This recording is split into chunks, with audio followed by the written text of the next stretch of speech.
Oh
tapat po ang ating Diyos. And gusto ko na po i-share yung patunay ng katapatan ng Lord sa buhay ko po. So, para po sa, hindi po alam ng iba, pero itong sem ko, ako po ay third year college student. And sadly po, ako ay nag-stop ng first sem, itong third year ako. Pero, almost 3 months po ako nag-antay. Sabi ko, Lord, pinag-pray ko talaga sa Panginoon kasi wala na po akong magawa Talagang late na po ako, hindi po ako makahanap ng school na papasukan. Pero pinakawakan ko po yung katapatan ng Lord sa buhay ko po. And alam ko na gagawa talaga yung Lord ng pamamaraanan. No? So, sabi nga po, alam ng Diyos mo ano yung nasa puso natin, ang nasa isip natin, yung mga kagustuhan po natin. No? And ngayon po, answered prayer na po, patunay ng katapatan ng Lord by tomorrow ang aking pong pasok. Ayan, ako po ay makakapasok na ulit ng Simon Seo. No? So, tutunay po na tapat ang Diyos sa buhay ng bawat isa sa atin. Imagine, nag-antay po ako almost 3 months na hindi po pag-aaral. Pero, sadyang tapat po ang Diyos. No? Wala po tayong magagawa sa katapatan ng Lord sa buhay ng bawat isa sa atin. No? So, alam ko po, na bawat isa sa atin na nandito, meron po tayong mga kwento, no, na share ng katapatan ng Lord sa atin. Madami po tayong nasabi, no, na patunay na tapat at mabuti po ang Diyos sa buhay natin. Ayan. So, kaya naman po, ayan po yung magiging panghuhugutan natin, no, para i-worship natin ang Lord, sambahin natin ang Panginoon sa umaga ito. And sabi po dito, no, patunay din po ng katapatan ng Lord sa atin is yung, ayan, nandito po tayo, gumising po tayo, dumilan yung mga mata natin, nakaligo, nakapagayos, diba? What a blessing, no? And patunay talaga po ng katapatan ng Lord yan sa ating mga buhay na meron tayong panibagong umaga na nag-decide yung Lord na ay, bibigyan ko pa ito ng bagong iningalo para makita na yung bagong umaga. And blessings po yun, no? So, katapatan po yun ng Lord sa buhay ng bawat isa sa atin. Sabi po dito mga kapatid sa Awit 150 verse 6, purihin ang bawat bagay na purihin ng bawat bagay na mahihinga ang Panginoon. Purihin ninyo ang Panginoon. So, lahat po tayo ngayong umaga, bless po tayo ng Panginoon ng bagong buhay, no? Ng bagong umaga, ng bagong pag-asa. At sabi dito, ang lahat ng mahihinga ay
Diyos na dakila, sa iyo ko ilalagak pag-asa ko at tiwala.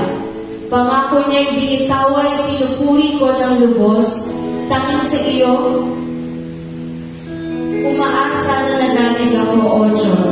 Sa tao'y katulad ko, hindi ako matatakot. So, tuloy na po mga kapatid na napakaganda po ng sinasabi dito sa Awit 56 verse 3 to 4, na kung saan sinasabi po dito na kapag tayo ay natatakot, no, tayo po ay lumapit sa Panginoon, tunay na yung pag-asa po natin at yung tiwala po natin ay ibigay at ialay po natin ito sa Panginoon.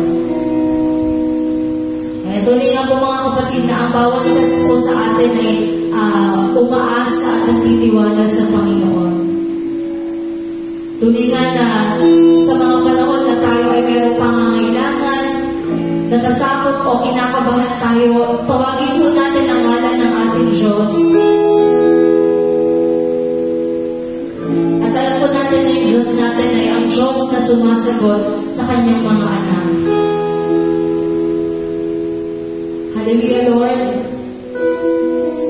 Kami po ay naririto, umaawit at sumasamba sa iyo, Panginoon. Bawat isa sa amin, Panginoon, ay mayroong kagustuhan na ipakita yung kabutihan mo at katapatan mo sa amin, O God. At ito ay sa pamamagitan, O God, ng pag-awit at pagsamba namin sa iyo, Panginoon. Ang ngalan mo lamang, O Diyos, ang aming itataas, ang aming pupurihin, Panginoon, ang aming dadakilain sa mga oras na ito.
po natin kantahin ito sa ating Panginoon, mga kapatid. At kung hindi man po natin alam yung lyrics na kanta, patuloy po natin itong gawin na panalangin sa ating Panginoon. So, pwede po tayo tumingin at damhin ang musika, ang lyrics ng mga naawit po natin at patuloy natin itong alay sa ating Panginoon.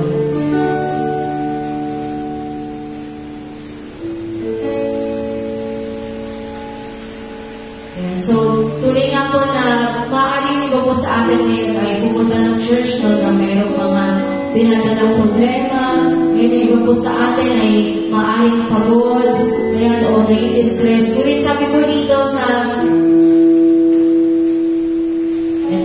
verse na to, sa Mateo 11 verse 28, lumapit kayo sa akin, kayong lahat na nahihirapan at lumang nabibigatan sa inyong mga pasanin, at kayo ibibigyan ko ng kapahingahan. So tuloy po na napakasarap maalala patungkol na galing sa salita ng Panginoon mismo na sinasabi niya sa atin na mga anak, kapag kayo ay nahihirapan, kapag kayo ay napapagod, no?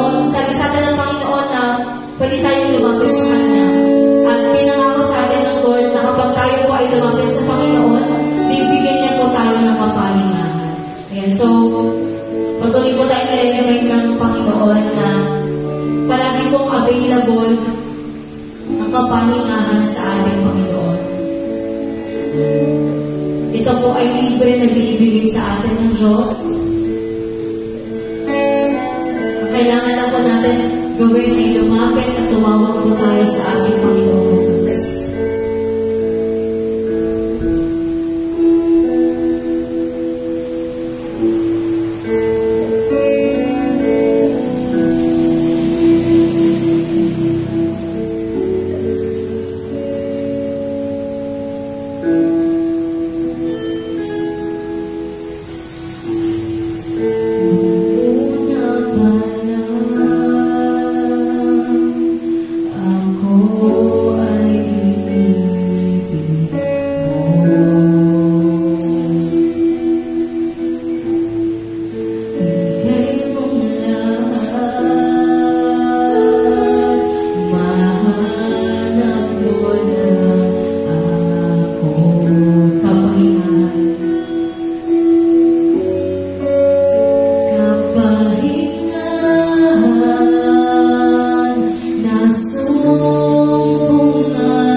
po, Panginoon, ang iyong pag-ibig, ang iyong grasya at awa sa buhay ng bawat isa sa amin, Panginoon. Lord, muli nais ko ng iyong pasalamat sapagkat ikaw ay tapat, Panginoon, sa buhay namin, O God.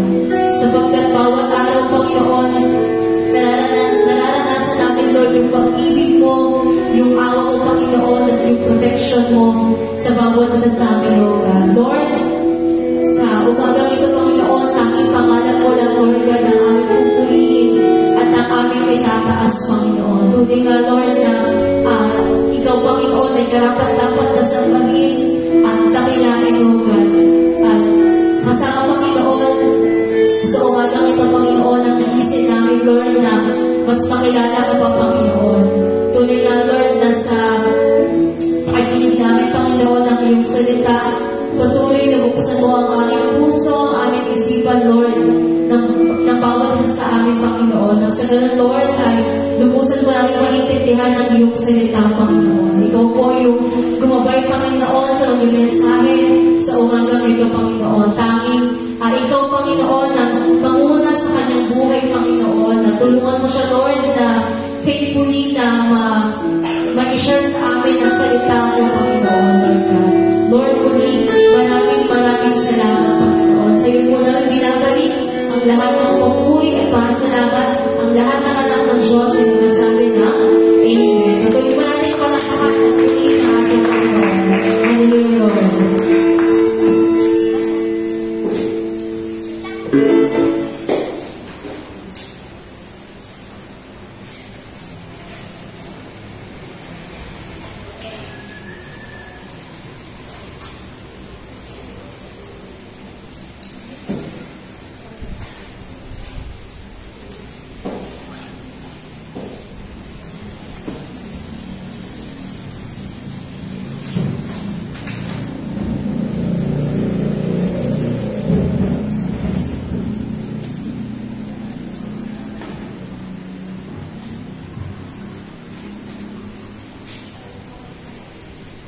Good morning po sa atin.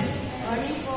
Ayan, isang mapagpalang umaga po. Welcome po muli sa ating panambahang sa ating service. At syempre, alam kong nakikita ko, naiilan lang tayo. Pero, kung alam ano yan, magkakabay pa rin tayo magkakapatid sa Panginoon. Kaya naman, sige, tulad sabi ko kanina, kahit ilan lang tayo, nakita pa rin natin yung mga kapatiran natin. No? At kamustahin natin. Kamayan natin kung ano pang pwedeng pagpapalakas sa kapatid na pwede natin gawin. Gawin natin. So, sige po, tayo gusto tayo at kamustahin ang mga kapatiran natin. So, alam ko po na lagi po tayo nagkikita-kita, no? Pero hindi ano yun, para kamustahin natin, no? Yung mga kasama natin linggo-linggo. So,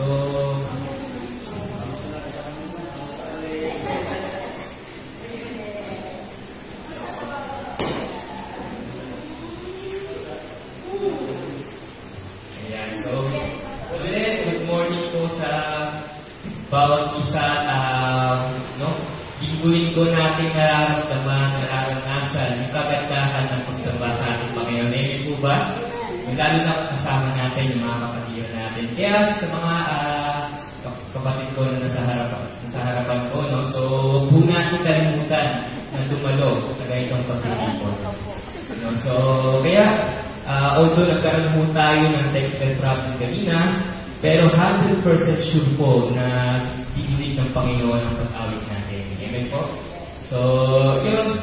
At kung mapapansin nyo kanina, so, ngayong taon, which is 2024, tayo po ay nag-decide na mag-start ng 9 a.m. So, kung mapapansin nyo rin kanina, medyo late na nakapag-start, no? So, kasi gusto man namin mag-umpisa kahit kami lang, no, ng mga worship team. Pero isa sa mga prinsipyo ko po bilang isang muna o isa sa mga worship leaders. So, hindi tayo matawag na leaders kung wala tayong nilibig. So, kaya nagintay kami kahit isa. So, nung may dumating ng isa, sabi sa na tayo. So, yun po. At ulit, pilitin po natin na maabot yung goal natin na makapag-start ng umaga. Para po hindi na tayo ganun abutin ng sobrang init na tanghali. So, may oras pa tayo para sa tanghali. So, yun. At hindi na ho ako nagdala pa. So, tumako na po tayo sa ating announcements. So, start tayo sa ating weekly activities. So, start po tayo sa araw, sa Tuesday. Okay, so sa araw po ng Martes, meron tayong mentoring. So, 6 p.m. to 8 p.m. po yan. So, muli ito po ay bumalik na sa regular, no? So, tuwing Tuesday na po sila. Hindi na po tulad ng nakaraan, twice a month. Hindi na kapali. So, balik na rin po tayo sa normal sa schedule. Ganun din po sa prayer meeting, 7 p.m. to 9 p.m. Pinapangunahan po ito ng ating pastor, sa Pastor Renato Bayona. So, ulitin ko lang po na kapag tayo po ay hindi makakapunta, pwede po tayo mag-send ng ating prayer request. Pwede rin tayo magbahagi ng ating mga Thanksgiving. Ganun din sa PC. At syempre, pwede rin sa personal. Okay, so next, wala na po tayong, yung mentor po ay nailipat na ang Friday, pero mag-i-start to ata sa katapusan po kasi, no? So, ngayon, tulad po nung nakaraan, Thursday pa rin po kami nag-mentoring. So, pero pag nagkaroon na po ng hindi nakamali yung college kasi may yung ating mga pastor ay may schedule, no, sa pagtuturo sa kolehiyo. So, kaya inilipat ng Friday yung mentoring natin. 7 p.m., hindi na po siya onwards kasi kami rin po ay nag-usap-usap na pipilitin natin matapos ng 10 p.m. No, so, pero nakaraan, hindi na nasunod. Hindi, ganun talaga kapag napakasarap ng kwentuhan, no? Hindi na mamalayan yung oras. So, yun po, sunod po ay Saturday. So, ang ating kids po ay 3 p.m. So, 5 p.m. Susundan po yan ng ating praise and worship team practice. 7 p.m. to 9 p.m. po. At ang pinabukasan, ito po yung ating worship celebration. 12 po sabi ko kanina, 9 a.m. to 11 a.m. Okay, susunod po iyan ng ating fellowship. So, eating fellowship po ito. Siyempre, may hanap kwentuhan. So, 11 a.m. to 12 po iyan. So, sa kinahapunan naman po, meron tayong youth Bible study. So, ito po yung mga kabataan natin na nag-tipon-tipon upang mag-aaral ng salita ng ating Panginoon. So, 5 p.m. to 8 p.m. po ito. Okay, so meron po ba tayong mga additional announcements, special announcements, special activities, gaganapin? So, meron po ba dito? Meron po ba tayo sa mga darating special activities? So, banggitin ko lang po yung youth conference na gaganapin sa PTS. Yun po ay February 17, kung di ako nakakamali. So, invited po lahat ng youth natin dito, no? So, it's all about love. Siyempre, God's love.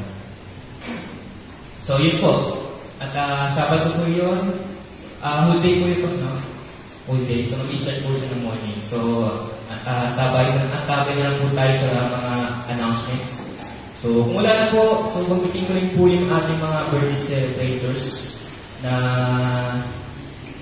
this month of January. So, ito po yung mga tapos na, yung mga birthday na. Si Itsu Orbeta, si Edwin Martinez, Bernard Solvano, January 4 po sila tatlo, si Margaret Gas Vigado, January 8, Angelica, ano ba siya dito? Pagkakabata? Angelita sa Belgia, January 8, si Nico Belta, January 10, si Chris Orbeta, January 12, at si Rayan Barcelona na isa mga youth natin sa January 27 po. So, yun po. At pwede po natin ng batiin, mag-through message na o personal. Okay, wala na po ba? Okay, so bigay ko po muna yung microphone kay Pastor Edmar. Good morning po. Ito po ay advance information lang para sa lahat, no? Dahil this coming April, matagal-tagal pa naman po at makakapag-prepare pa tayo at makakapag-invite this coming April, magkakaroon po tayo ng medical mission. So yung medical mission po, meron po tayong 4 na events or 4 na activities dyan yung gagawin. Yung isa doon, tentative pa. Ano po yun? Pastor Edmark yung 4 na yun. Una, yung tinatawag ko siyempre, dental. So pagka gusto yung magpapunod, no? Pwede po. So meron po tayo target na 100 persons para sa dental. Ikalawa pong event po natin ay yung optical. Okay, baka mamaya may malabong mata sa inyo. No? So, pwede tayo magpa-check up, pwede tayo magpapalit ng ating may free eyeglasses po siya. Ay, hindi po siya, reading glasses lang po pala. No? Free reading glasses na ang target po natin ay 60. Okay? Tapos, meron din tayong circumcision or yung pagtutulik. Baka may nakilala kayo mga pamangkin, apo, pamangkin-anak na hindi patuloy at yung mga elementary natin, lalo-lalo na ngayong summer, usong-usong yung pagpapatuloy, baka meron po. May target po tayo na 40. Okay? So 100, 60, and 40 targets po natin para po sa ating mga medical missions nito. And of course, meron din tayo yung pang-apat, tentative pa naman po ito. Ito po yung tinatawag po natin massage therapy. So kung sakasakaling gusto niyo mag-relax, magpamasahe, yung mga sakit-sakit sa kaso-kasuhan, pwede po yun, no? So wala pang bilang na binibigay doon dahil tentative pa lang po yun. So i-update po namin kayo, kahapon po kami nag-meeting, i-update po namin kayo kung ano pa yung magiging progreso ng ating medical vision. And I hope panagdagan po yun para mag-show po natin yung ating community. So isasagawa po siya dito sa covered court. Itataya po natin yung ating mga SK. Mas tawag nila po ni Sister Johnny. At ito yung napanggit kami ni Brother BJ about sa 9 o'clock. Magbibigay po ako ng konting token para po sa mga, yung early birds na tinatawag po natin. Kanina si Nanay Nene, siya yung po lang dumating eh. Habang nag-aamang mo sa akin ba? Tama po ba? Si Nanay Nene. Nene po ba? Opo. Pero ano po yung real name niya? Nena, Angelita. Nanay Nene o Nanay Nene? Tawag lang po. Pero saan po kayo mas comfortable tawagin? Nene na lang po. Okay na po yun sa inyo. Kasi kami rito, lalo na sa iyo, sinasabi ko yung mga leaders na huwag na tayo magtawagan sa panayaw. No? Kasi ang kaganda nyo, tapos burnok yung ang gwapo-gwapo, burnok yung palaya, yung mga ganyan. No? Ang ganda-ganda, budang yung pangalan. No? So, sabi ko, tawagin natin sa pangalan. So yan. But anyway, sino na nangyayari naman, comfortable siya sa pagtawag kaya kasi hindi na siya mas ganda. So yun, pwede yung Lord, dahil ko muna po siya. So, at the end of this month, magbibigay po ako sa mga early birds po, no? Token lang po, small token lang po yun. Huwag din po kasahan na baka, sa Lord, mamimili ng malaking ganitipala. Hindi po, ang Lord yung magbibigay ng ganitipala sa akin. Ano po ba? Yung token lang po naman, tatanggap po natin, ano lang po yun, appreciation para po sa inyo. Dahil kayo po ay nagpupursige. Yun ang salubong sa akin, Pastor, hindi ko kasama siya nanay ako may sakit. Sabi ko, sige po, isama po natin sa panalangin po yun. So, purihin yung Panginoon. Siyempre, tayo po ay patuloy na isama natin sa panalangin ba natin mga kapatiran. And I hope yung mga activities na ating pong pinagplanuhan ng nakaraang taon nawa ma-implement natin ngayong taon at sa pamamagitan ng mga activities na yun, mga ministries na yun, makasama natin sila one of these Sundays dyan sa mga upuan na yan. Makasama po natin ang ating mga kapatiran. Okay? So yung aking misis ay dito kasama ngayon dahil kagabi may sinat yung aming anak. Kaya sabi ko, sige, pangkilang muna kayo. May council meeting mga nila. Sabi ko, sige, okay lang na, muna kayo muna. May representative naman ng Light the Family. Ngayon, sabi ko, pahinga ko lang. Bukas, pasok na naman. Baka mamaya yan, kapag nilagnat ang aming anak, malamang isa sa amin ang absent para mag-attend. Kaya dito, dalawang yung aming isang ko na dahil makikaramdaman, si Nanay Pauline, si Eka Teya. So, baka may gusto po kayo isama sa panalangin para mamaya after ng ating gawain sa closing prayer, magsama po natin panalangin. So, mamaya, may papalitan na lamang po kaming papel para po sa prayer request po. Maraming salamat po. Once again, good morning po. Brother BJ. Edmar. So, ayan po, abangan po natin, no, yung dental optical vision. No? So, ayan, at kung napansin nyo last year, no, so inano natin siya, naging gawain natin siya ng ating no? So, pero this year, yun na, nabanggit yung Pastor Edmar, ay isang overburden po tayo. So, ayan, hindi ko na po matatali, at tinatawagan ko po si Sister Chari para po muna tayo sa pagbabasa at salita ng ating Panginoon. Tayo po lahat ay tumayo, ginagagapan ng paggalang sa salita ng Panginoon. Sabi po dito sa Romans 12 verse 12, do not conform to the pattern of this world, but be transformed by the renewing of your mind, then you will be able to test and approve what God's will is, His good, pleasing, and perfect will. Sumahay na po tayo ng mundo.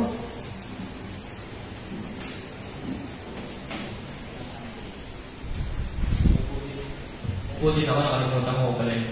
So, ayan, hindi na ako mag-salita sa mga additional pa. So, ready na ba ang ating... So, pero tinawagan ko ng ating pastor, si Pastor Reynaldo, nang siya mangunguna ng pagturuan ng Panginoon sa oras na ito.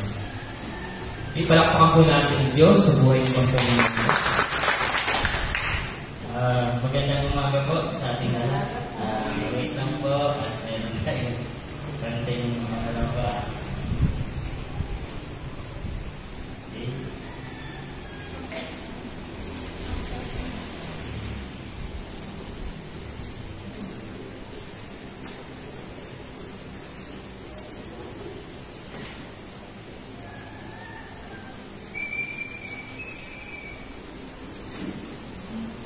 Tayo lang po ito nagpapaunin ng kaunti. Yun, buti naman. Okay, so kamusta po ang inyong New Year? Okay naman po? Okay po, so napakabuti po na Panginoon, no? So gaya mo yung sinabi kanina ni Pastor Edmar, so yung magaganap na medical mission ay isa pong pagpapala sa atin ng Panginoon, ano? Alam naman natin na hindi lahat ng taga-SF ay kayang pumunta sa dentista, pagpabunot, ang kanilang mga sumasakit na ngipin. And ganun din po, no, sa circumcision, yung mga apo natin dyan, pamangkin, ay pwede na natin ipatakas. So ako po, si Jonathan ay tungkol po siya ng papatuloy. Okay, so napakabuti na Panginoon sa atin. Ayun, buti po bumit na yung ating laptop. Okay po, so ang ating pong mensahe sa umagang ito ay matatagpuan po sa Romans 12 verse 2.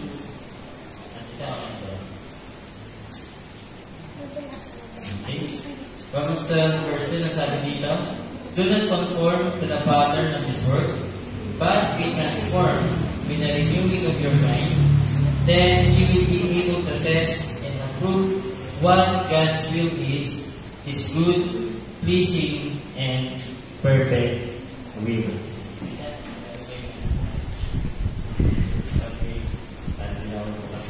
Okay? So, living a transformed life. So, ang influensya po ng mundong dito sa atin ay napakasimple po. Ano? So, nakikita niyo po din sa natin, no? Sa ating picture, makikita niyo po din, no? Parang relax-relax lang siya. Go with the flow. So, ito po sinasabi natin, go with the flow. Usually, na-experience ko to na sumama ako na sa mga co-teachers ko para mag-basketball. Then after that, nagkaroon sila ng session. So, sabi ko, uwi na ako kasi hindi ko naman kaya sumabay niya sa ginagawa niya. Kaya sabi niya na, okay, hindi mo naman, sir. Sabi dapat gawin ng flow ka na. Okay. So, ang mundo ito, this word encourage us always na transformation and renewal ay napaka-tindi. pag-encourage sa atin. Kung ano rin nakikita mo ng takbo ng mundo, makiayon ka na. Which is na hindi naman po yun yung sinasabi sa atin ng Biblia. Dahil ito po yung sinabi sa atin, do not conform to the pattern of this world, but be transformed by the renewing of your mind. Then you will be able to test and approve what God's will is good, pleasing, and perfect will. Minsan hindi natin maintindihan yung plano ng Diyos sa atin dahil ang mindset natin, ang takbo ng utak natin ay sa mundo ito, makamundo. Siyempre, kung hindi natin isinasubmit ang sarili natin, kung hindi natin nililinis yung laman ng utak natin, hindi natin maintindihan kung ano yung nais na ipagawa sa atin ng Diyos. Tingnan po natin ito. Unang puntos ko, understanding conformity and transformation. Conforming to the Word. Sabi dito, the pressure and norms of society. Kung sinabi natin norms, yan po yung parang standard na ng mundong ito. Ngayon nga po, nowadays, meron tayong tinatawag na new morality. Yung morality na sinet ng Diyos, ito ay pilit na iniiba ng mundo ito. Tinatawag natin yung morality. Ibig sabihin po ng yung morality na yun, kung ano yung maganda sa paningin ng tao ngayon, yun yung tinitingin nilang tao. Kahit na kinakontradict nito ang sinasabi ng Biblia. Sabi ko sa Juan, chapter 15, verses 18 to 19, kung napupot sa inyo ang sanlibutan, alalahanin ninyong ako muna ang pinapopotan nito bago kayo. Kung kayo taga-sanlibutan, kayo'y mamahalin ito bilang kanya. Ngunit hindi kayo taga-sanlibutan, kundi pinili ko kayo mula rito, kaya napupo sa inyo sa libutan. Minsan yun naman talaga ang pressure na kaya tayo na-pressure dahil pinipilit natin matanggap tayo ng society na pinagbibilangan natin. Na kahit mali ang nangyayari, para lang masabi natin na in ako dito sa grupo na to, in ako sa society na to, in ako sa samahan na ito, ay ano. Nakikihalugin nyo tayo, nakikisang-ayon tayo sa mga ginagawa nila, kahit mali. And that is the pressure na ibinibigay ng mundo nito sa atin. Bakit po tayo nila pinipilit na makiayon sa mga ginagawa nila? Dahil maliwanag po sinasabi dito na kapupukotan ka nila. Bakit ka nila kapupukotan? Kasi you are against dun sa takbo ng mga ginagawa nila. Of course, kung ang mga nakakasama naman natin ay hindi mga mananampalataya, ano nangyayari? Ang mga ginagawa nila ay against the will of God. At yun, ang gusto na mangyari ng ating kaaway. Ang tayo ay sumalunga sa plano at kalooban ng Diyos. Pero mga kapatid, kung may experience nyo po ito na kayo ay kapukutan, magalang po kayo dahil sabi dito, kung napupot sa inyo sa libutan, alalahanin nyo ako muna ang pinapukutan nito bago kayo. Kung pinapukutan po kayo ng mga tao na ang tingin nila sa ginagawa natin ay nakapornihan, huwag po kayong malungkot. Bakit? Kasi po, yung Diyos na sinasamba natin, yung Jesus na sinusundan natin, ay una ng pinapukutan.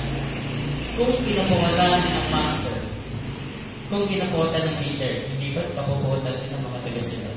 Kaya magulang po kayo. Next, the dangers of conforming to worldly patterns. So bilang mga mananampalataya, may tip po ang tagubilin sa atin na huwag tayong susunod sa pattern ng mundo. Ito, dahil baka tayo ay masilo. Sabi dito, Matthew 16:26, sapagkat ano ba ang mapapala ng isang tao, makakantan niya ang buong daigdig, ngunit mapapahamak naman ang kanyang sarili. Ano ang may bibigay ng isang tao kapalit ng kanyang buhay? Ito sinabi ng Panginoong Jesus. Ito Ito po yung isa sa danger ng pagsunod sa takbo ng mundo nito. Na para lang matanggap ka ng society, kahit mali, gagawin mo, kahit nabag sa paningin ng Diyos, gagawin mo, just to be in. Now, ano kapalit nito? Maliwanag na sinasabi dito sa Matthew 16:26 na ang kapalit nito ay kapahamakan ng iyong tanong. Kaya nga po ang bilin na huwag maki-ayon sa takbo ng mundo ito. So that is the danger. Siguradong mahuhulog at mahuhulog ka sa trap na nilalagay sa'yo ng kaaway. Tandaan niyo po, ang simulang tanggapin yung Panginoong Jesus, hindi na rin kumilos ang kaaway para kayo ay matrap, mahulog sa kanyang pahin. Minsan, yung magandang bagay o yung masamang bagay ay ginagawa niya ng mabuti sa paningin natin. Kasi ganun siya. Dahil siya ay sinungaling. Diba? Next, transformation through renewal. Exploring the concept of mind renewal. Ano sinasabi dito? The concept of mind renewal in this context refers to a transformative change in one's thinking and worldview.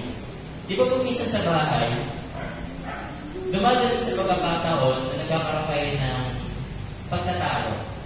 Hindi naman pag-aaway. Pagtatalo lang, na minsan kasi, sasabihin natin, hindi mo kasi maintindihan yung sinasabi ng isa. Hindi mo makita yung konteksto na sinasabi. At ganoon din po yung nangyayari sa atin. Hindi natin maintindihan yung sinasabi ng Biblia, yung sinasabi ng Diyos sa atin. Kasi, yung mindset natin, yung takbo ng utak natin, ay makamundo ba? Kaya hindi natin maintindihan lahat ang sinasabi ng Diyos sa kanyang salita. Iba ang dating sa atin ito dahil ang takbo ng utak natin ay makamundo.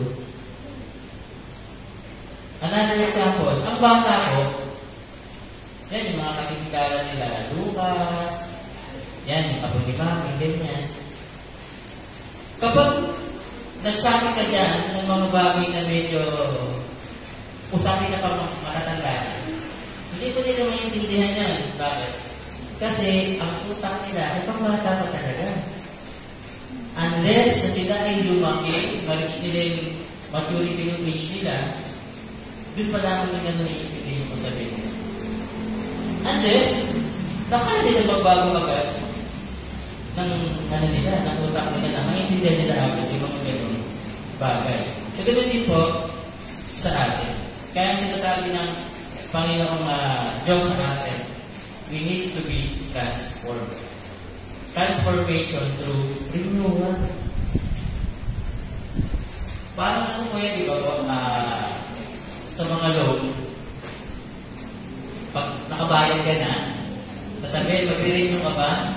Ibig sabihin nun, bago uli yun. Ito sinasabi dito, kung ano man yung mga laman ng isipan natin, ay atin po ito palitan ng mga bagay na pa-langit o patungkol sa salita ng Diyos.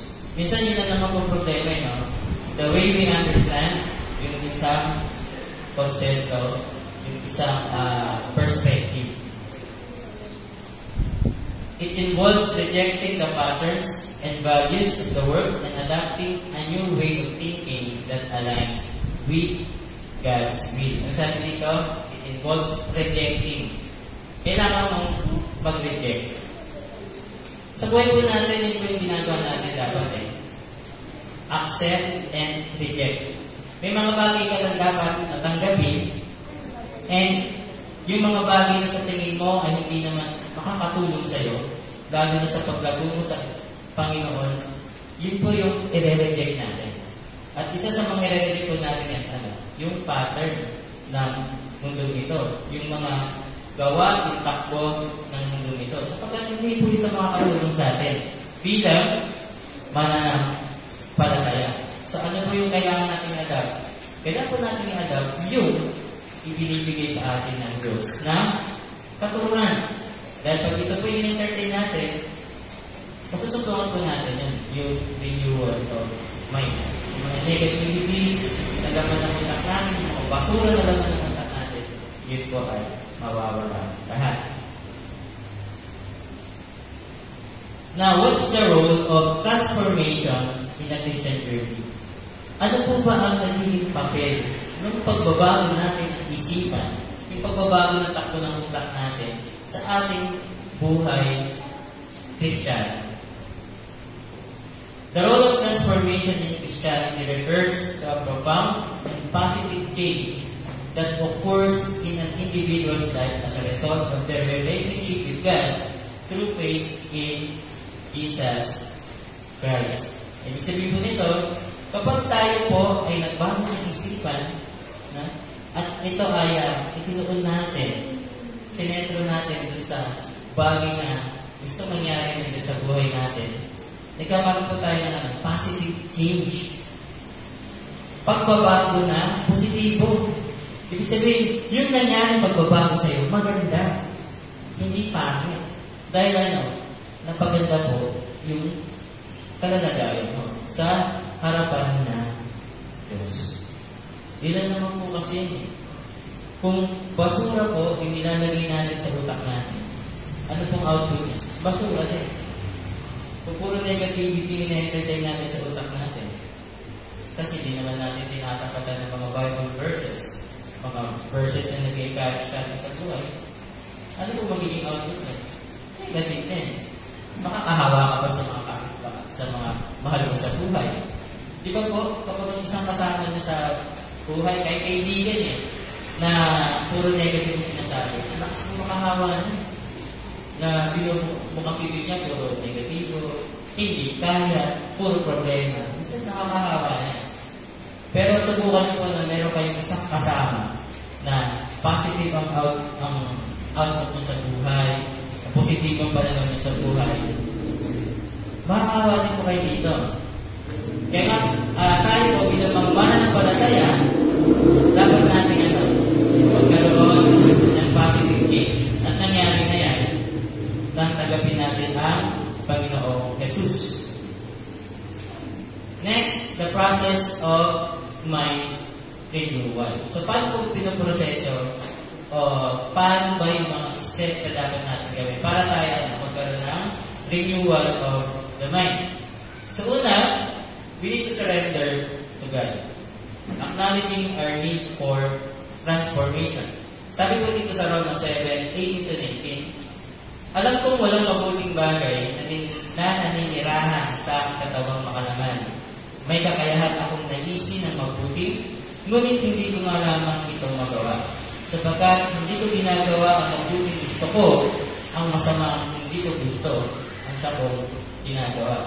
Sa sinabi po na ito ni Pablo sa Roma 7:18-19, ito po nagpapakita na siya man ay walang kakayahang baguhin ang kanyang sarili at nananahan lamang siya sa habag ng Diyos. Ito po ba? Minsan yung pilit natin ginagawa, baguhin ang ating sarili ayon sa sarili natin kaparaanan. At at the end of the day, makikita natin yung sarili natin, bakit hindi ko pa rin nagawa? Kahit naman po sa simpleng pagbabago lamang po Isa po sa mga tinuturo sa atin ng kasi ingatan ng ating katawan. Tingnan po natin yung sa ganung sinasabi natin na acknowledging our need for transformation. Lagi natin sinasabi na a new year, alagaan ko rin diet ko. Then, pag nakaharap ka na naman ng masarap na pagkain, hindi mo naman natin pipigilan yung pagkain. Tumutawa ka na naman ng kain. Di ba po? Yun yung nagiging problema natin. Gusto na, ninanais natin na gawin isang bagay na mabuti, pero pag nandiyan sa harapan natin, nakatarang na tayo ng ating laman. Sinasabi natin, Lord, this year, babawas ako ng mga carbs, sweets, magja-jogging kami. Pero kapag nandiyan na, ayan na, ang bilis tayong talunin ng katawan natin.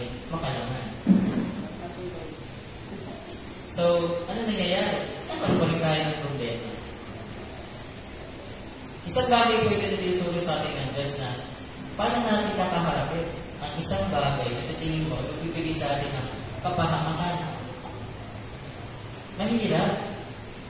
Kasi ito katawan natin makalamantay. Kaya na sinasabi ng Lord na, baguhin yung takbo ng utak mo. Kasi kung pag nabago yung takbo ng utak mo, lahat sa buhay mo, sa panahon mo, mababago ko. It starts with the mind. Kasi yan po talaga yung battleground ng kaaway. Kumbaga, dito tayo nakikipaglaban. Dito po tayo pinapasok ng tukso. At kapag tayo po ay nag-in sa mga panunod pagtukso ng kaaway na yun, mahulog tayo sa kasalanan. At ito po, yung sinabi dito ni Pablo, na ipinapakita niya dito na mas ginamit si Pablo, takinang lingkod ng Diyos si ano, in-acknowledge niya sa kanyang sarili na kailangan kong mabago. Ang sabi niya dito, alam niya sa sarili niya na walang mabuting bagay na nananahan sa kanya. Kumbaga dito po, nag-struggle si Pablo sa kanyang katawang makalaman at yung sa bagay na pinapagawa sa kanya. So, as a Christians na nanampalataya, huwag po tayo magpataas sa Diyos. That's acknowledge na kailangan natin mabago. Kaya nga po sa kanta, diba, lagi natin sinasabi, pusong dalisay ang aking nais, ito ibigay niyo sa akin, o Diyos. Pag-isa sa lumaman, sinabi niya, na Panginoon, hindi ko kaya pamahalaan ito. Tulungan niya. So, we need to acknowledge the help of God. At yun yung makayahan niya na tayo ay baguhin. So, ano ba yung sabihin nito? Tingnan po natin ito. Yung nga po yung kanina, this passage is spoken about Apostle Paul context the eternal struggle and recognition of human inadequacy and the need for transformation. It highlights the tension between the desire to do what is right and the inability to consistently carry it out. So yun po yung nagiging problema natin, to do what is right. Next, engaging in the Word. Ano po yung mga dapat natin gawin? O ito po yung ikalawang proseso ng mind renewal. Ikalawa po, engaging in the Word. Cultivating a habit of studying and meditating on God's Word. Ito po yung dapat natin ginagawa na magkaroon po tayo ng habit na basahin ang salita natin. Ito na itong mahirap. Kapag meron po tayong bagay na lagi natin ginagawa, that is a habit. Pag-ising sa umaga, ano naman yung ginagawa? Tutumanga ka muna ng mga 5 minutes, 10 minutes, bago ka hikilos. Yung routine mo sa umaga, toothbrush, hilamos, kakape, magbabasa ng dyaryo. Kinabukasan, yung hindi gagawin mo sa umaga. And third, kinabukasan. Ano na yan? It's a habit. At tayo, yung pagbabasa ng Biblia, dapat gawin din natin yan. Ngayon, yung pagbabasa ng Biblia, kinabukasan, dapat nagbabasa ka rin ng Biblia. At sa mga susunod na araw, nagbabasa ka rin ng Biblia. At kung hindi nyo po naiintindihan yung laman doon, doon na po yung time. Ano kailanganin natin yung tulong ng kapatiran? By attending Bible studies, prayer meeting, attending worship service. Ito po kasi mga bagay na makakatulong sa atin sa kalalago natin spiritually. Sa halip kasihan niyang sumunod sa kautosan ni Yahweh, binubulay-bulay niya ito sa araw at gabi. Katulad niya punong kahoy sa gabi ng isang batisan. Laging sariwa ang dahon na namumunga sa taktang panahon, ano man ang kanyang gawin. So, medyo umano po. Pero ito po yung sa awit 1 verses 2 to 3. Na kung saan nahalin tulad doon, ang isang tao na laging sumusunod sa Diyos at araw-gabi binubuli-buli niya ang kanyang salita. Ano sabi niya? Katulad niya ay punong kahoy sa tabi ng isang batisan. Nakita na ba kayo ng isang punong kahoy na nasa gilid ng kahit sapa lang, ilog? Di ba po napakayabong? Dahil bukod sa hindi niya na kailangan, hindi siya kailangan diligan dahil siya nananagana sa tubig, sikat ng araw, ay nandun din. Sagana. Ibig sabihin, sino man na laging umaalala sa Diyos, na laging inaaral ang salita ng Diyos, araw at gabi ay nagiging mapagpala. Nagpapala ng Diyos. Bakit? Araw at gabi ba naman, aralin mo ang salita ng Diyos, hindi po ba araw-araw mong ginagawa yun? Naiintindihan mo yung mga bagay na gusto mong ipagawa ng Diyos sa'yo. Pagsisihan ng kasalanan, tanggap si Jesus bilang person na tagapagligtas, umating ka ng mga gawain, gumawa ka ng mabuti, at hindi sa lahat na hintayin yung pagdating. Yung mga bagay na po na yun, naiintindihan natin dahil araw-araw tayo nagbawas ng salita ng Diyos. Minsan, ang hirap pa natin magbuklat ng Bible. Saan nga ba matagpuan yun? Yun yung problema dahil ibig sabihin, hindi natin gawin yung mga Bibles natin. Kahit naman po sa isang ordinaryong libro, kung gawin po natin yung libro na yan, ang dami na lang natin, dito yan sa chapter na yan, sinasabi, hindi po ba? Yun yung mga bagay na dapat natin gawin. Kung sa mga nakaraang taon, hindi ka talaga palabasan ng Biblia, kapatid, I challenge you, try mo lang. Simulan mo lang sa beses. Sundan mo ulit.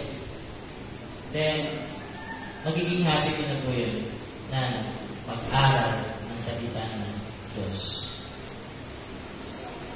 Magkaroon po kayo ng quiet time na kung saan bago po kayo matulog, dito po talaga yung quiet time na bago ipikit yung mata ninyo, napapasalamat ko sa Lord. Kahit hindi nyo po ibuka yung bibig nyo, tumatakbo yung utak nyo, ikaw at ang gusto ng utak, that's your quiet time. Na kahit na yung oras sa buhay mo kapatid, araw-araw, dapat kinakausap mo ang Diyos. Dahil kung meron bagay na nagawa na hindi maganda, sasabihin na lang sa sarili, anak, hindi maganda yung nagawa. Confess na sa akin yan. Then I will forgive you. Napakabait ng Diyos. Bakit nagtataka ko ang iba ay nahihirapan lumaki sa Diyos. Ikatlong bagay na dapat natin gawin na isa sa nakasama sa proseso ng mind renewal, prayer and intimacy with God. So the importance of vibrant prayer life. A vibrant prayer life is integral to the spiritual journey, providing a means of connection with God.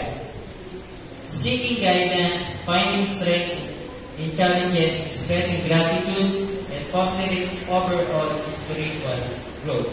It is a dynamic and transformative practice. Hindi ko na po nag-iba ko yung bukas na ito siguro. So, ibig sabihin po, napaka-importante po na maisama natin dito sa proseso ng ating mind renewal. Yung ano po, prayer. Ito po yung nag-lead sa atin para maging intimate sa Diyos. Tinutulungan po tayo ng pananalangin sa Diyos na mas mapalapit sa Diyos. Kapag tayo ay laging nananalangin, tandaan po natin, ito po yung binipag-ipag-usap natin sa Diyos, nararamdaman po natin, pinaparatas po sa atin ang banal na Espiritu na malapit siya sa iyo. Di ba po sa oras ng problema, kapag umigat-bigat ng problema natin, minsan po sabi natin, bakit ganun basta parang malayo ng Diyos? Talaga ba? Malayo ang Diyos? O ikaw ang malayo sa Diyos? Kaya ang Diyos laging nandiyan. Ang problema, tayo hindi lumalayo. Kaya nga po, kung kapatid, hindi nagkakaroon tayong mabigat na problema, baguhin natin sinasabi natin na parang malayo naman ang Diyos sa akin. Instead sabihin natin, baka ang layo ko sa Diyos itong mga oras na ito. Baka hindi na ako nananalangin. Baka puro na lang ng lahat ng bagay ay inaasa ko na lang sa lakas ko at hindi ko na ibigay sa Diyos. Prayer is a means para tayo makakonect sa Diyos. Yan po yung connection natin sa Panginoon. At sa pamamagitan din ng pananalangin, tayo ay nakakakuha ng gabay niya, nakakakuha tayo ng kalakasan na ibinibigay niya sa atin. Kapag tayo ay nananalangin, bakit po tayo masaya kapag tayo nakapanalangin? Although kahit wala pa naman yung kasama na sa panalangin natin. Bakit? Una po kasi binibigay sa atin ng Diyos is yung peace, kapayapaan. Kapayapaan namin. Pinapayapa tayo ng Diyos na nilalagay na sa puso natin na anak, sasagutin yung panalangin. Kaya po tayo pag nananalangin, nagiging masaya tayo dahil inubunan na ng Diyos yung peace. Pinapayapa na yung troubled heart natin, nagiging payapa. Kasi kung sa mga unos ng buhay natin, minsan po, hindi yung unos ang inuunang ipayapa ng Diyos. Ano po yung unang pinapapayapa ng Diyos? Yung puso natin na naguguluhan. Kasi po, imagine niyo, kapag kayo nandun sa isang sitwasyon na medyo nagpapanik kayo, ano po nangyayari? Nakakadiskarte po ba kayo ng maayos? Nakakagalaw kayo ng maayos? Hindi. Kasi nagpanik na kayo. For example, yung window, hindi naman kayo lalakas. Ano na ba kasi yung ginagawa ng tao? Nagpapanik. Hindi na nila nakahanap yung pintuan kasi nagpanik na sila. Kaya, ngayon kung nakarelax na sila, makakarap lang nila yung pintuan. Pero dahil nataranta na sila, nawala na sila. Ganyan ang tinutulong sa atin ng Diyos. Sa gitna ng unos, problema natin, una niya pinapapayapa yung puso natin para makita natin yung mga dapat gawin, yung mga tamang daan, para maayos natin yung problema na yun. And that is, siyempre, with the help of God.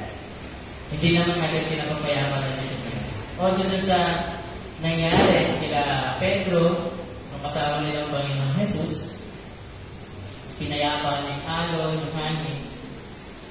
At kaya naman talagang gawin ng Diyos sa buhay natin. Pero isang bagay na tinuturo ng Diyos ay pinapapayapa niya yung puso natin. Ito po kasi important. Amen ba?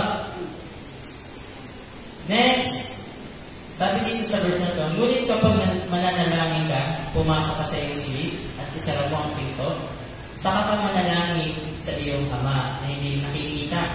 At ang iyong Ama na nakakakita na ginagawa mo ng lihim, ang siya'y magbibigay sa iyo ng gantimpala. Matthew 6:6. Ito po pinapakita dito, yung tinuturo sa iyo na Diyos na manalangin ka sa loob ng kwarto mo, kung hindi pakita. This is a way of intimacy natin sa Diyos. One-on-one. Walang makakakita sa iyo. Yan ang tinuturo dyan sa Matthew 6:6 na kailangan ko nanalangin ka, hindi. Ikaw at ang Diyos lang. Sa mga personal prayers natin. Kasi kailangan din natin isang manalangin na kasama natin mga kapatiran. Gaya ginagawa natin sa prayer meeting. Third point, discerning God's will. Now, what is the result of my prayer word? The clarity to discern God's will. Sabi sa Santiago 1 verse 5. Ngunit kung sino man sa inyo ay kulang sa karunungan, humingi siya sa Diyos at siya'y bibigyan, sapagkat ang Diyos ay nagbibigay ng sagana at hindi nanunumbat. Kung hindi po natin maintindihan ang mga bagay na nangyayari sa atin, sabi dito sa Santiago 1 verse 5, humingi tayo sa Diyos. Lumapit tayo sa Kanya sapagkat ang Diyos ay sagana kung magbigay at hindi po nanunumbat. We need to discern kung ano ba yung pinapagawa sa atin ng Diyos o yung kalooban ng Diyos. Kung minsan po kasi hindi natin maintindihan ito. Dahil ano po? Yun nga, dahil sa iba yung takbo ng ating isipan. At kung sa tingin niyo po at kailangan natin gawin na magpakumbaba, umiyak sa Panginoon, pwede na po. Wala naman kung bawal para pwede. This verse emphasizes the importance of seeking divine wisdom, especially when facing decisions or challenges where discerning God's will is crucial. Minsan yung paghahanap sa kalooban ng Diyos, crucial yan. Ano yung sabihin ng crucial? Perfect example sa basketball. Halimbawa, 2 seconds na lang sa game clock, lamang ng isa yung kalaban, titira ka ng 2 free throws, kailangan may pasok mo yan para manalo kayo. Dahil kasi sinasabi natin, crucial. Kumbaga, nasa alanganin. Kung minsan kasi nasa alanganin na tayo, hindi pa natin nagagawa ng lumapit sa Diyos dahil yan sa tinatawag natin pride na umiiral sa atin. Sinasabi natin lagi, kaya kami sa tanto, ako pa? Minsan, gusto na lang natin ipakita sa mga tao sa paligid natin na malakas tayo. Kasi, yun ang tingin nila sa atin. Malakas yan, kilala ko yung tao na yan. Yun sinasabi nila.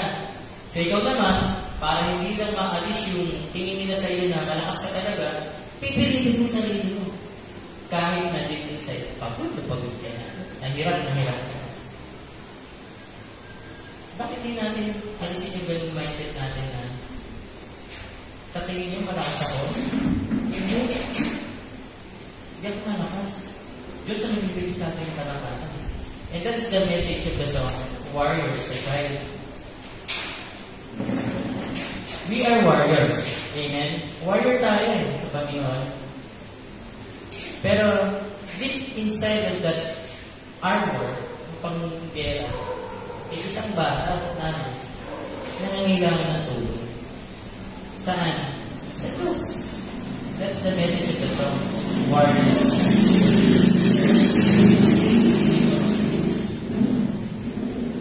Then, by asking God for wisdom, believers express their confidence on Him for guidance and understanding. And yung sinabi ko kanina, the promise that God gives generously without finding fault assures believers that they can approach God with confidence, knowing that He will provide the wisdom they needed.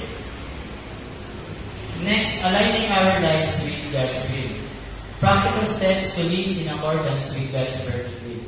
So, kailangan po natin i-align yung ating motibo sa buhay sa mga bagay na pinapagawa sa atin ng Diyos. Ano po itong mga steps na to? Una, repentance and forgiveness. Kung meron po kasalanan na nanahan sa puso natin, hindi po natin naiintindihan yung bagay na pinapagawa sa atin ng Diyos. Dahil una, nakandal tayo ng guilt before God dahil tayo may kasalanan. So, kailangan muna natin gawin is to repent and ask for the forgiveness of the Lord. Pagpalinis tayo sa Panginoon, napakabait po ng Diyos.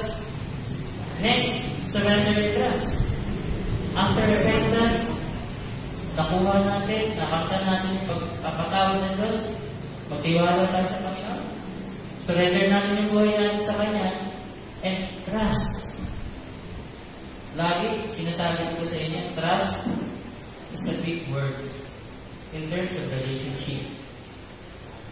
Sa mag-asawa, importante ang trust. Sa pagkaibigan, importante ang trust. Sa trabaho, importante ang trust. Galing sa Panginoon. Napakalaki ng word ito yung trust. Pagtitiwala. Next, obedience to God's command. Ngayon, kung natitiwala ka sa Diyos, kailangan mo sundin yung mga sinasabi niya. Kapag tayo pinagbabasa ng salita ng Diyos at may particular verse na nangungusap sa atin, tignan po natin. Makikita po natin dyan ano yung mga bagay na gusto ipagawa ng Diyos. Is there any sin that we need to avoid? Meron bang bagay na pinapagawa ang Diyos na kailangan natin sa Diyos? At yung kanyang mga tagubilin. So, that is the third step. Next, prayer and seeking God's guidance. Kung napatawad ka na, sinurrender mo na yung buhay mo sa Kanya, sinusunod mo ang Diyos, importante din po na manalangin ka at hanapin mo yung kapatid ng Panginoon Diyos. Next, develop spiritual discipline. So ito po sinasabi natin, spiritual disciplines, dito na po papasok yung pinatawag natin. Prayer and fasting, na magkakaroon ka ng yung abstinence sa pagkain muna. Para ituon ang iyong sarili sa pananandaan. Alam niyo po, the more na humihina yung katawan natin, tumalakas ang ating katawan. Ang ating spirit dahil nananalangin po tayo.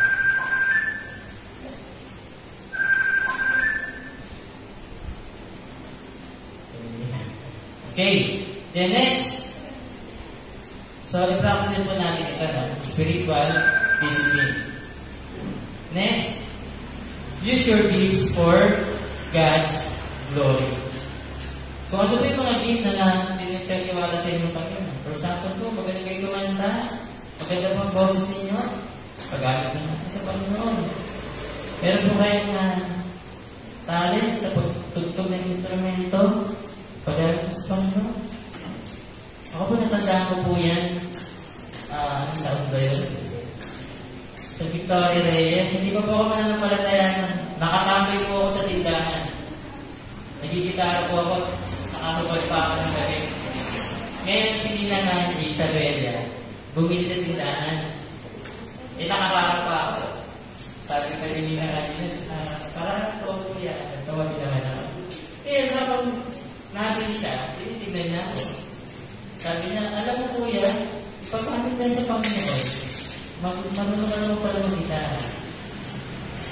Hindi ako siya, sabi ko, marunong lang po ako, pero hindi naman po ako magaling. Kaya sabi ko, mukhang kailangan mo dyan yung magaling. So yun lang, tumawa si Nina Nandy. Then, after that, pumasok na kita ko. Hindi ko po ako nanampalataya. At naalala ko po yun, yung sinabi yung tagpo na yun, nung first time ko na nag-gumitara ko sa Victoria Reyes. Naalala ko sinabi sa akin Ate Andy pa tawag ko lang.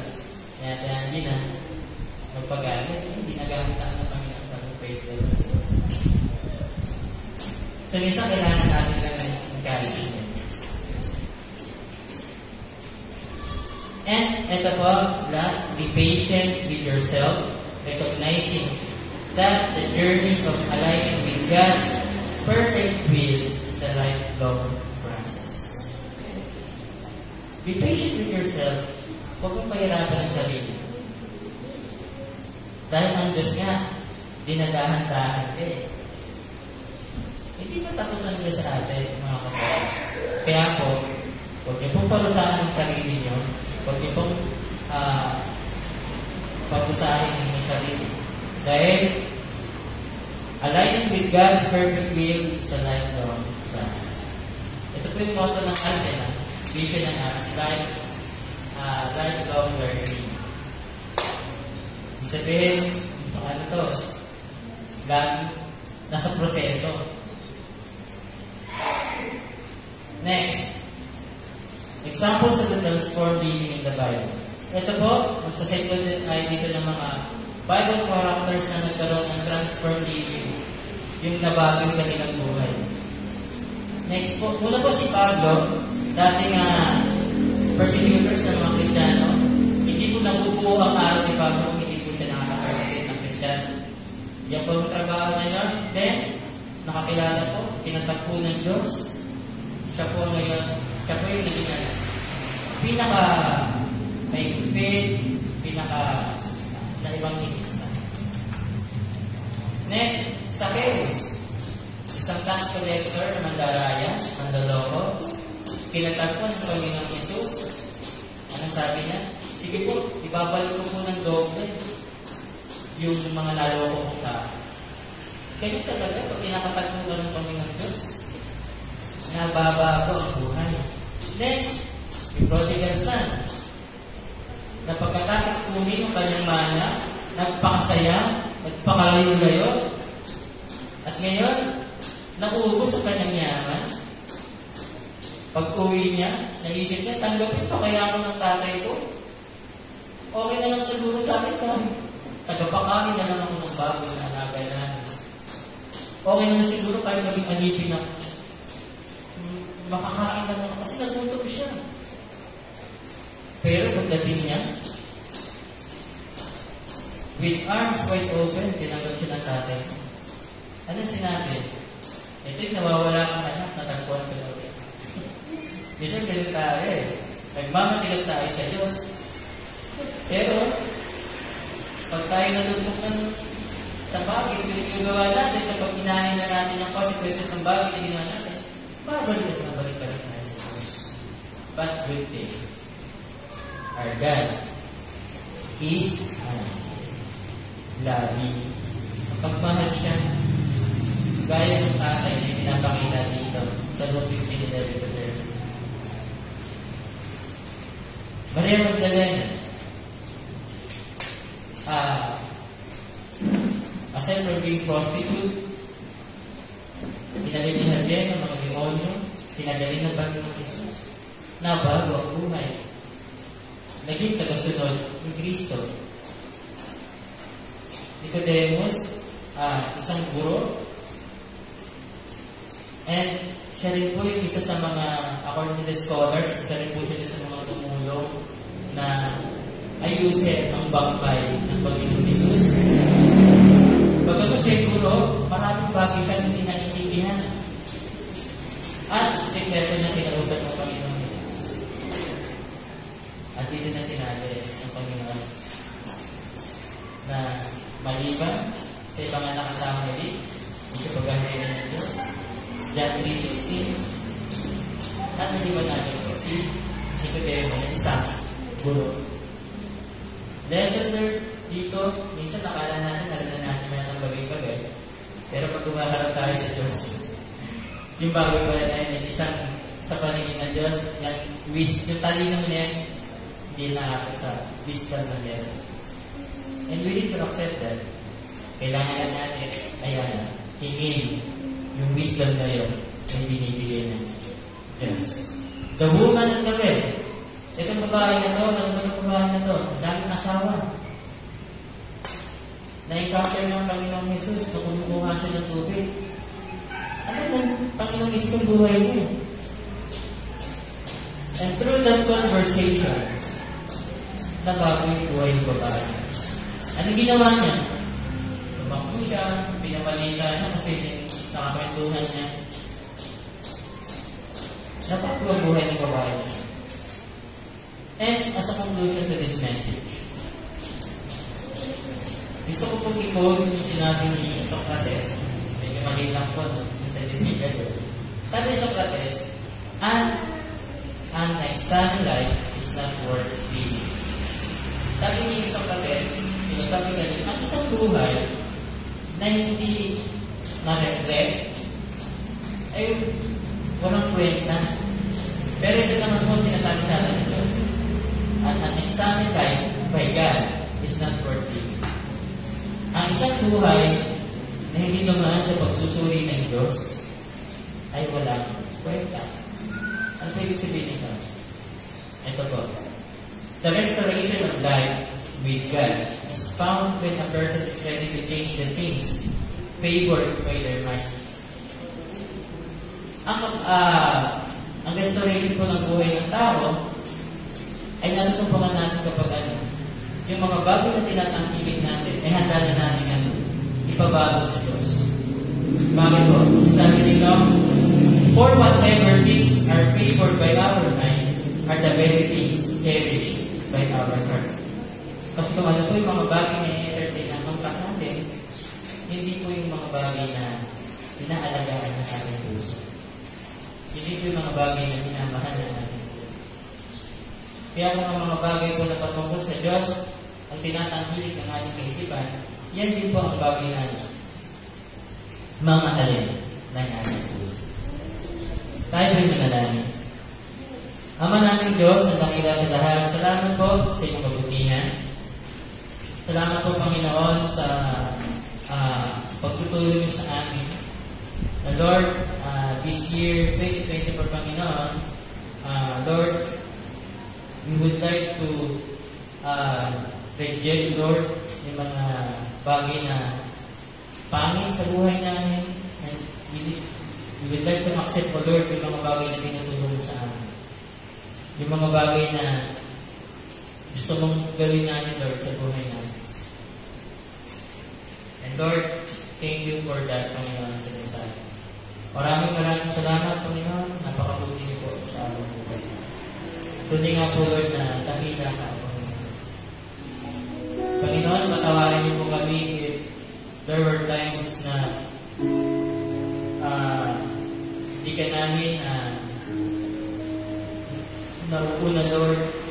Hindi namin napapriority, Lord, yung mga gawain mo, mga bagay na gusto mong gawin namin, Lord, because hindi pa namin nababago, Lord, yung mindset namin. Lord, patawarin po ang Panginoon Diyos. Ikaw nga po, Panginoon, siyang patuloy, Lord, na mamuna sa amin. Ikaw nga po, Lord, siyang patuloy na bigay sa amin ng kalakasan ng Panginoon Diyos. Maraming salamat po, Panginoon. Ito po, Panginoon Diyos, sa aming pinag-aisang po na langit. Sa matamis na pangalan ng aming kapatligtas sa Panginoon Jesus. Amen.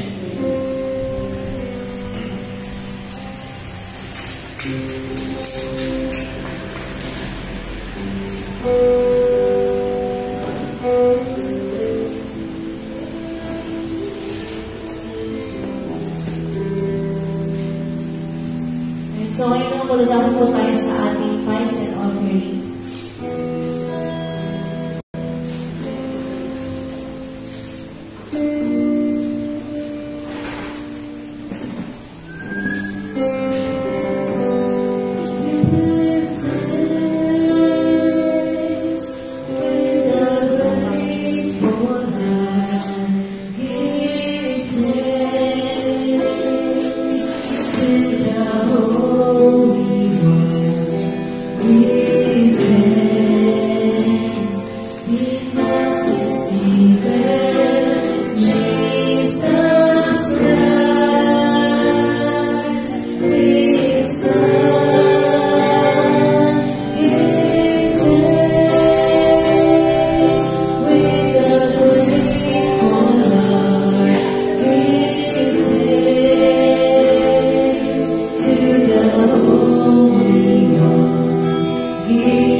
Tapos po ang ating gawain, ganyan po lahat na habang sa tayo.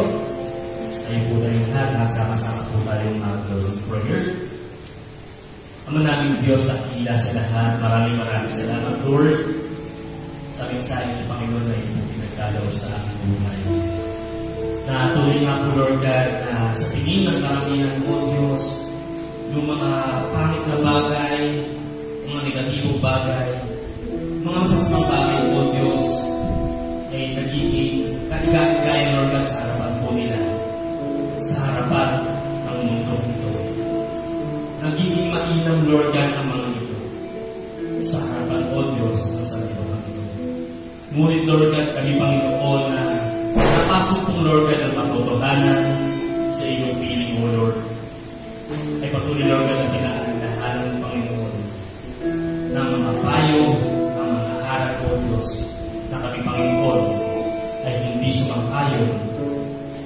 Lord God magpapakos sa daling Panginoon ng sabi po namin.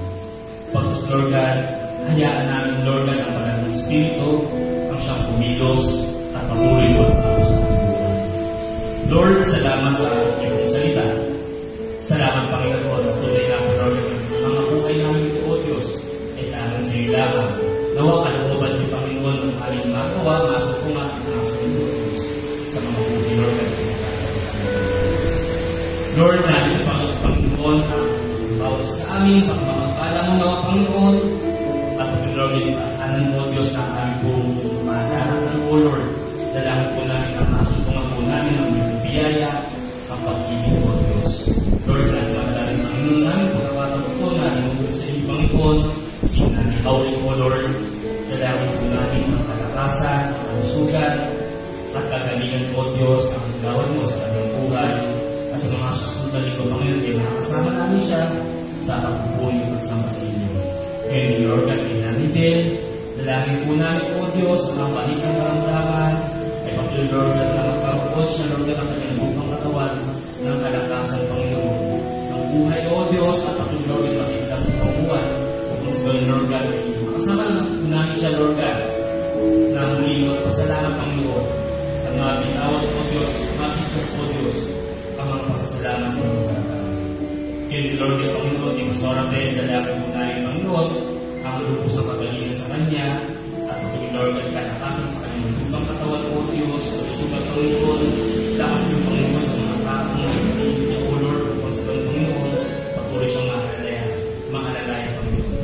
At kami Lord God, yung mga sa Panginoon, na patuloy Lord God, makakasama namin siya Lord God, sa mga darating na Panginoon, sa inyong pagkakaroon. Kaya Panginoon, kaya dalangin po namin o Diyos, ang kanyang kagalingan o Diyos, sapagkat Panginoon siya maranas na ang pagkakaroon ng sina sa Panginoon o Diyos.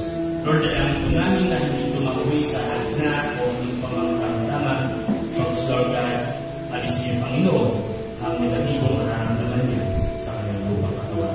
Kaya din Lord God, yung sa aming Panginoon mga kapatiran na nasa balik ng karamdaman sa mga oras ito. Dalangin po namin po Diyos ang pagalingan ay siyang masumpungan ng bawat isa. Sa aming mga narito Lord God, kalakasan at patuloy Lord God, pag-iingat ni Panginoon, magpapala niyo ang siyang sumahan ni Lord God. Maraming salamat Lord God sa inyo po ang papuri, ang pagluwalhati at pagkakila sa ngalan Lord God, hindi pong manal na anak si Kristo Jesus, kalang Lord God, hindi pong manal na Espiritu. Tayo po yung sabi natin, Amen. Amen po Diyos.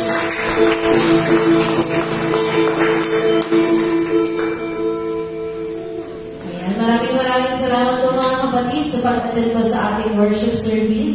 Bago po tayo nabas, makapaggawain po tayo sa ating mga kapatidan. Ayan, and see you po next Sunday.